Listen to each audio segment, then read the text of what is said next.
Нема да ми замерите, на стината су малку викајки за Македонија.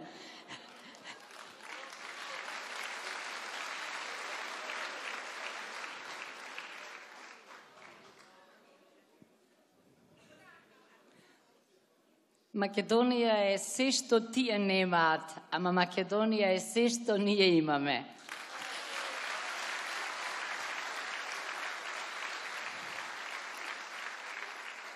Не е точно дека сме ние предмодерни, заостанати, традиционални. Не е точно дека денеска не е модерно да се зборува за татковината. Велат дека сме ве носеле во 19. век, во времето кога сите мислители повикувале или истакнувале дека секоја нација си има право на своја држава, дека татковината е неразделна од нациите. И јас, кога сакам да кажам дека не сум само јас таа, и не е само председателот на ВМРО ДПМН е тој што повикува на татковината, често пати се навраќам на зборовите на преумниот, преталентираниот, чувениот Бернард Шо Ирец. Тој велел дека се може да смените. Може да ја смените идеологијата, може да ја смените облеката, поведението, ама татковината никогаш.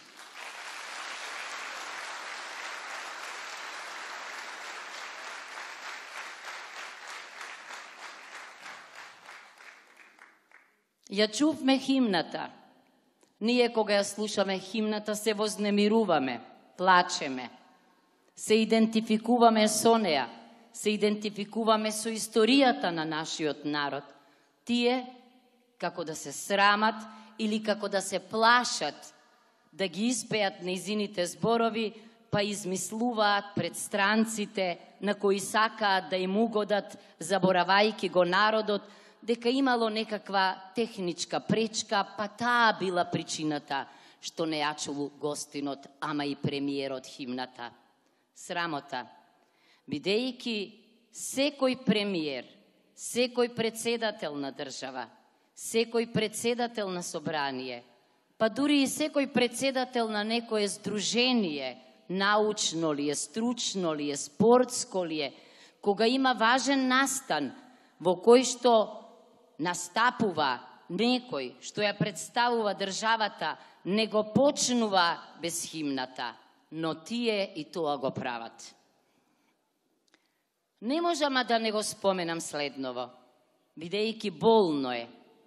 Замислете, јас почнав со Бернард Шо, ама кога среќам овде луѓе од надвори, кога им раскажувам од каде нашето право на самоопределување и од кога сме и кога сме настанале, обично им велам на они од Британија.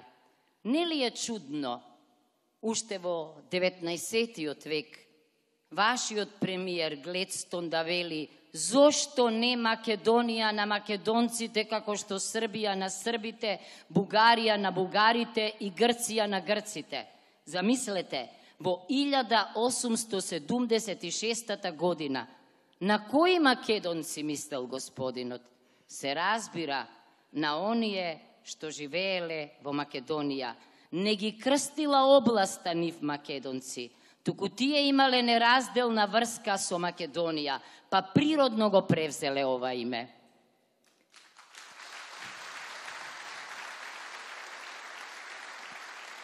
За разлика од мене и за разлика од него, нашиот министер за надворешни работи во Хаг слично зборуваше како и ние. Велеше дека името не сме го одбрале ние македонците, туку дека тоа не одбрало нас, што ќе рече сме го наследиле. И го уверуваше судот со право дека тоа е неразделно од нашиот јазик и од нашиот идентитет. А што зборува сега? Нешто сосема поинаку. Што зборува исто како неговиот учител. Е тоа нивно зборување, а слично зборува и мојот противкандидат, Тоа нивно говорење, ние го именуваме како една чудна, празна, неразбирлива филозофија, составена од 3 збора. Кажувам, заборавам, негирам. Ние не кажуваме, не забораваме и не негираме.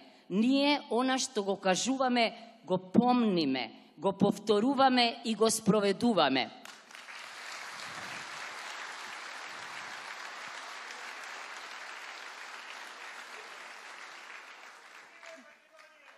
Да живее!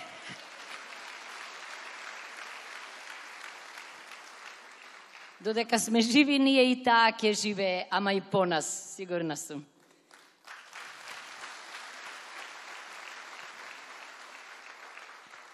Една од најексплоатираните флоскули им е едно општество за сите граѓани. Но едно општество за сите граѓани би значело едно општество на еднакви и рамноправни индивидуи.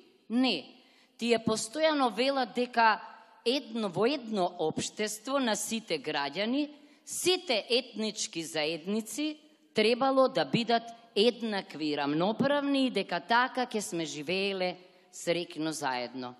Верувајте ми, тоа не е точна теза. Ова општество е мултикултурно, мултиетничко, мултиконфесионално, мултијазично и тоа е реалност. Ама нивното едно општество за сите граѓани е всушност еден многу опасен феномен на бинационално општество, односно бинационална држава. Тоа значи дека ако во тој бинационален концепт важни се само македонците и албанците, или како што велат тие, иако тоа е чудно, граѓаните македонци и граѓаните албанци, тогаш што станува со останатите чии представници ги гледам овде и во коалицијата за подобра Македонија?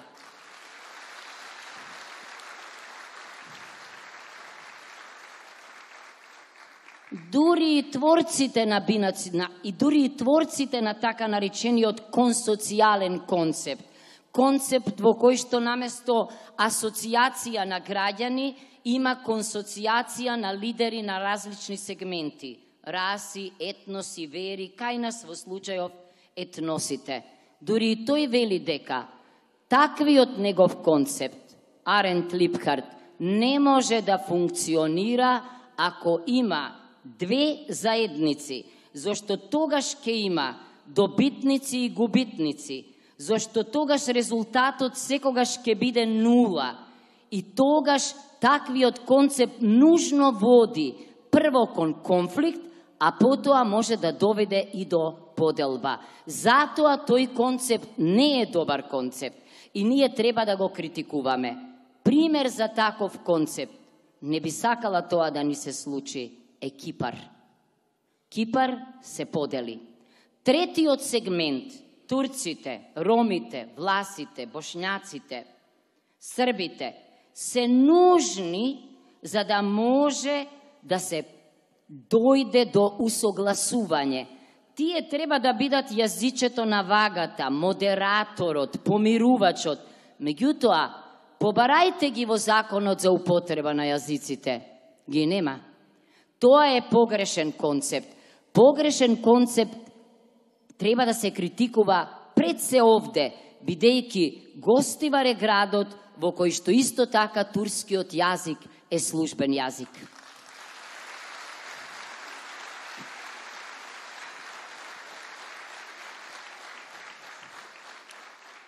Не успева секој концепт во секаков амбиент.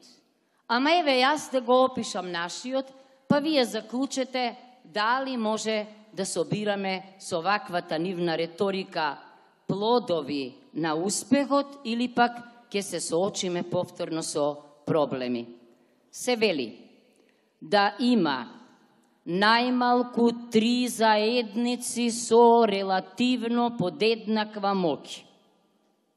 Такво нешто во Македонија нема. се вели да има повеќе вкрстувања одошто расцепи.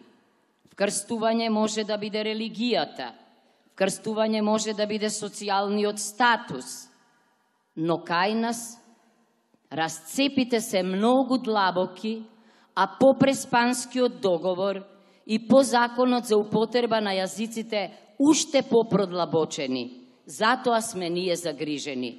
Се вели лидерите на сегментите да бидат умерени луѓе. Кај нас не е така. Конфликтите не доаѓаат од граѓаните, за жал, во минатото. Доаѓаа од некои лидери на сегментите. Се вели да е богата државата, зашто за ваквиот модел на демократија треба многу пари. Понатаму, зашто се вели, треба, таа е спора демократија, бидејќи потребен е консензус, гледаме ние во собранието за различни прашања. Еден услов само исполнуваме. Мала држава сме. Ама се вели дека во малата држава добро се познаваме, добро се разбираме, правиме компромиси. Ама како може ние да зборуваме за компромис, кога власта воопшто не води сметка за опозицијата, дури ни во институциите? Таквата власт е одметната власт. Таквата власт проведува тиранија на мнозинството. Таквата власт ја укинува поделбата на власта. Таквата власт го суспендира председателот на државата. Таквата власт се вика авторитарна, а не демократска власт.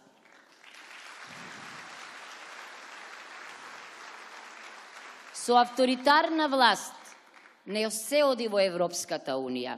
Со авторитарна власт не се почнуваат преговори за ЕУ. И сега ќе видите, после големите фалби, па дури после фалењето со Нобеловата награда за мир, не знам дали во прави раце ќе отиде, меѓутоа помнам дека едно време дури и на Милошевиќ за малку ќе му доделеа Нобелова награда за мир.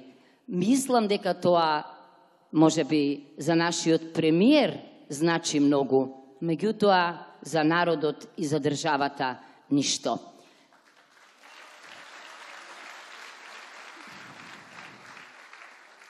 Да ја почнам нашата приказна. Затоа, значи, нашава изборна приказна почнува на 21 април и јас се надевам дека уште тој ден ќе се видат знаците на крајот. Се разбира, тоа не зависи од мене. Тоа не зависи само од лидерот на ВМРО ДПМНЕ. Тоа не зависи само од лидерите на партиите на коалиционите партнери. Тоа зависи од членовите на ВМРО ДПМНЕ, од симпатизерите на ВМРО ДПМНЕ, ама и од членовите и симпатизерите на сите коалициони партнери. Но овој пат ќе зависи од неутралните луѓе и од оние кои веќе не веруваат на партијата во која биле.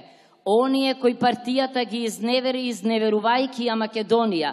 Јас сум сигурна дека и тие ќе ни се придружат на овие избори уште на 21 април.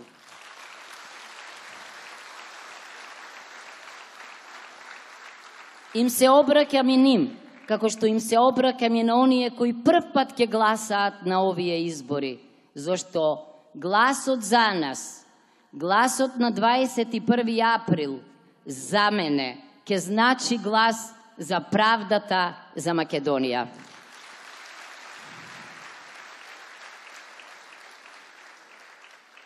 Мислам дека сите треба да ја шириме вистината за опасноста од бојкотот на овие избори.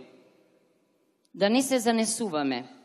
После толку чудни гласања во парламентот, после толку кренати раце заради уцени или заради привилегии или од страв, после толку кршења на уставот и законите, после толку многу непочитување на задолжителното меѓународно право, не се сомневам дека ќе го сменат уставот и ќе го бираат председателот во собранието. Тоа е лошо решение, не само за опозицијата, за државата. Оти тогаш целата власт ќе биде концентрирана во нивните раце, а да не говорам за профилот на лидерот што ќе го изберат. Ќе го изберат по собствена мерка. Ваква криза на лидерски способности, ваква криза на министри, ваква криза на знаење, ваква криза на морал, мислам дека во поновата историја на Македонија немало.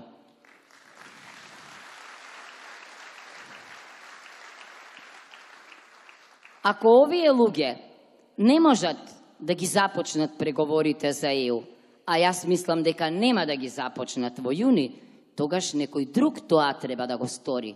Кој е тој друг? Оној кој што на крилјата на победата на председателските избори ќе се појави на предвремените парламентарни избори. Сите знаеме кој е тој.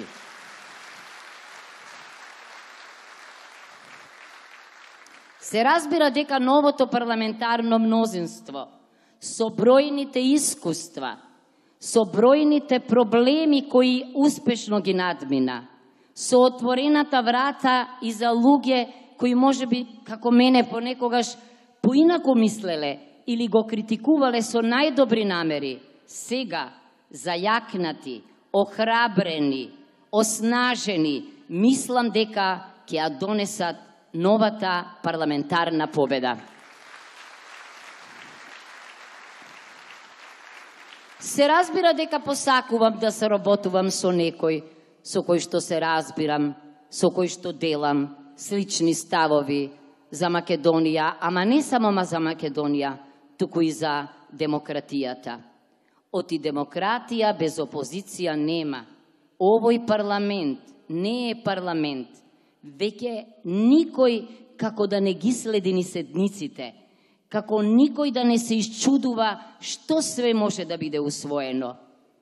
Последното, како што гледате, сите ни укажуваат дека без реформа на судството не може ни да помислиме на Европската Унија. Ама како ќе го реформираме судството ако начело на органот кој што треба да го реформира судството стои премиерот на Република Македонија? Се разбира дека нему е место тамо.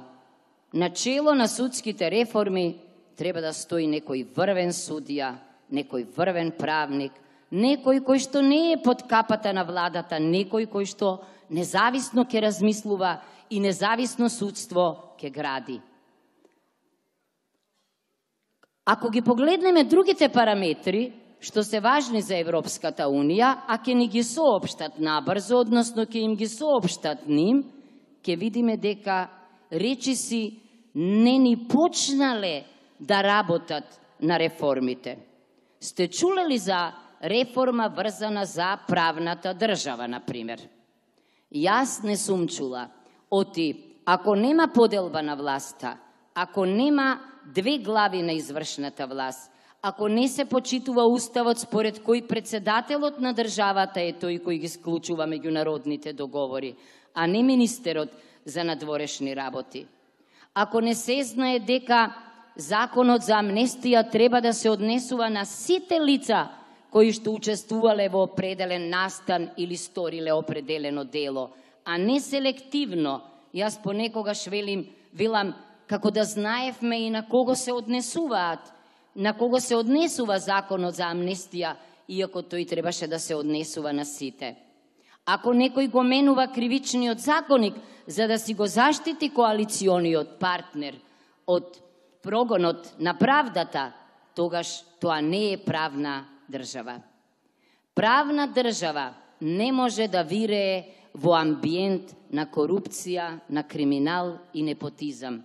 Правната држава ја загрозуваат корупцијата, криминалот и непотизмот. Затоа се вели во многу извештаи дека дури суверенитетот на било која држава е подзакана во услови на поплава од корупција, криминал и непотизам. Да не говорам за секојдневните партиски и политички вработувања.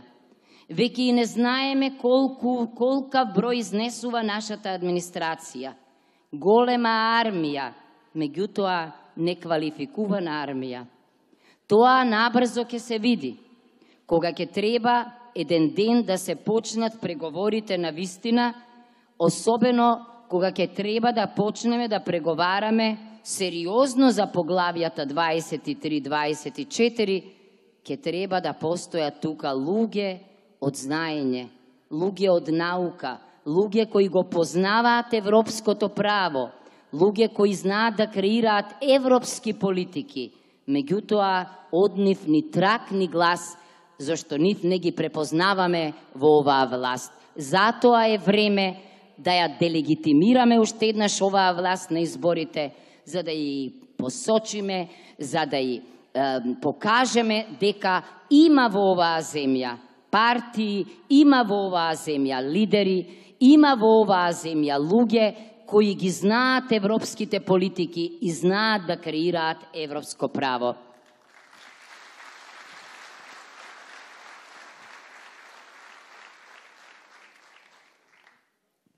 Ке речете председателски избори се и што ќе кажете за статусот на председателот. Ке се обидам денеска нешто што досега може би не сум го акцентирала толку многу. Да, председателот ги представува граѓаните дома и надвор, затоа е најприродно да се бира на директни избори од нив, за да биде со нив и секогаш да вели дека работи за нив. Да, надвор треба да испраќа врвни дипломати, ние такви имаме во Република Македонија, но не сум убедена дека вистинските дипломати се на вистинските места и дестинации. Не верувам дека оние кои не се за надвор, дека се вратени внатре, туку дека лошо не представуваат надвор. Да заклучам. Многу важно е председателот надвор да испраќа најдобри луѓе, подобри од просечните во Македонија, за сликата за нас да биде слика на мала, но успешна, демократска, одговорна европска држава.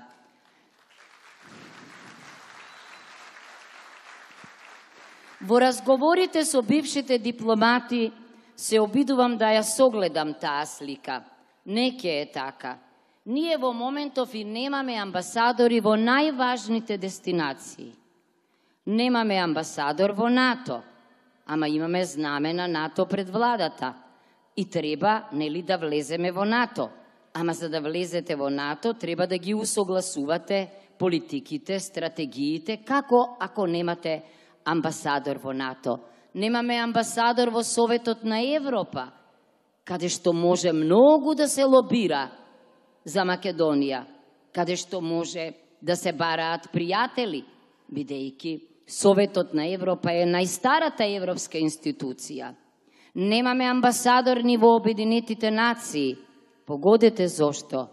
Зошто, за жал, нашето Министерство за надворешни работи не само што не разговара со председателот на државата за најважните прашања и за оние што се заедничка надлежност и политика, туку како да се тоа две глави свртени една наспроти друга.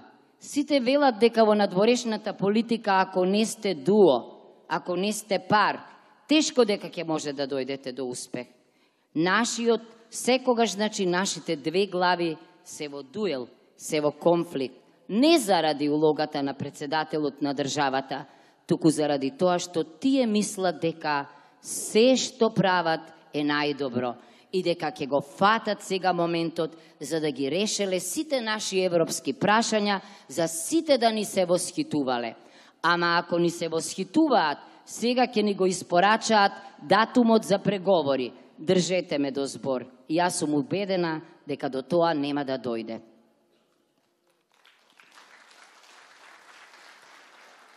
Председателот ја дели надлежноста исто така и во безбедносните прашања и во одбраната. Сите знаеме колку е важно ова прашање.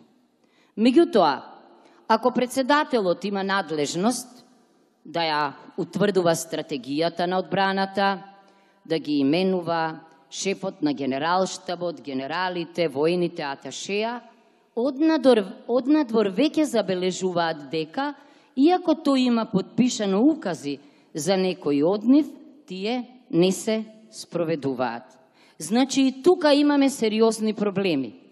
Ако министерот за одбрана, министерката и председателот на државата не функционираат во сферата на одбраната заедно, во хармонија, синхронизирано, тогаш ние имаме проблеми со армијата. Ако на ова го додадам уставот, односно уставните решенија кои се нејасни и непрецизни, бидејќи дефиницијата на одбраната и дефиницијата на објавувањето војна и на војната состојба како да е од 19. век, демек ако некој ве нападне или ако ви објави војна, тоа е тревога за војна. Никој не зборува денеска или тие заборавиле за сајбер војни, кои што треба да ги знаеме за да можеме да бидеме подготвени. Тоа е за нив научна фантастика. Сакам да кажам дека мора во заедничката надлежност да се заборави на партиските и на политичките интереси и да се работи заедно ако сакаме да имаме успех. Како председател на државата, како председателка, доколку бидам избрана, се разбира дека секаде и секогаш ќе инсистирам на стручност и компетентност. Ова го мислам на Уставниот суд на Република Македонија, на двајцата судии. Се лутеле, меѓутоа јас одговорно тврдам дека ние одамна немаме орган наречен Уставен суд кој што го штити Уставот и законите. Нема понереформирана институција, нема помолчелива институција од неа. Пропушти на вистина да покаже дека е четвртата власт во Македонија. Со прст не мрдна кога се зборуваше за Преспанскиот договор. Со прст не мрдна кога се кршеше Уставот. Со прст не мрда дури ни сега кога може за законот исто така за употреба на јазиците сам да покрене иницијатива, да го поништи законот, ама исто така може и веднаш да излече времена мерка. Зошто? За да ги спречи штетите што можат да настанат во Република Македонија. Тоа не го прави. Во Советот за безбедност председателот има право да именува тројца членови. Ако тројца членови се навистина врвни безбедносни експерти, тогаш председателот ќе биде вооружан со силни аргументи за се поголемите закани по безбедноста на регионот, по безбедноста на светот, но исто така и по безбедноста на Македонија. Сакам да споменам еден инструмент, честопати го споменувам, кој што не бил употребуван, а се вели можност да се обратите пред собранието на Република Македонија. Ние жените често се обраќаме дома за се и се што, на работа, се обраќаме обично до надредените, повисоките, но мислам дека ова е предизвик за една жена да ги смени работите. Јас ќе се обраќам до собранието многу често, се разбира, зашто по Уставот имам право најмалку еднаш во годината, ама ако ги бројам проблемите на граѓаните, дали се тоа еколошките проблеми, дали се тоа проблемите на лицата со посебни потреби, дали се тоа проблемите на ромите. Вчера го славевме денот, светскиот ден на ромите, ама не е доволно да славите. Треба навистина да менувате нешта, а ромската заедница е една од најранливите категории. Да не говорам за здравствените работници, да не говорам за земјоделците. Значи, долга е листата на обраќањата во која јас се разбира подготвена со аргументи и предлози за политики, ќе ги предочам најважните проблеми што се однесуваат на нив. За гувернерот не зборувам, има извонредна гувернерка, туку што беше избрана, освен ако не смислат нешто во меѓувреме ново во меѓусебните пазари. Сакам да посочам дека председателската функција, иако навидум изгледа дека е церемонијална, може да биде многу важна. Во што? Во модерирањето на проблемите меѓу трите власти, во арбитрирањето. Така ќе се остави печат на некој кој што државнички размислува, кој што знае што е консензус, кој што усогласува, кој што усмерува, кој што предлага решенија, за да може да не се исцрпуваме во конфликти. Последното. Доаѓа 21. Да, се ближат изборите, ние контактираме катаден со луѓе, не можам да не го кажам следново.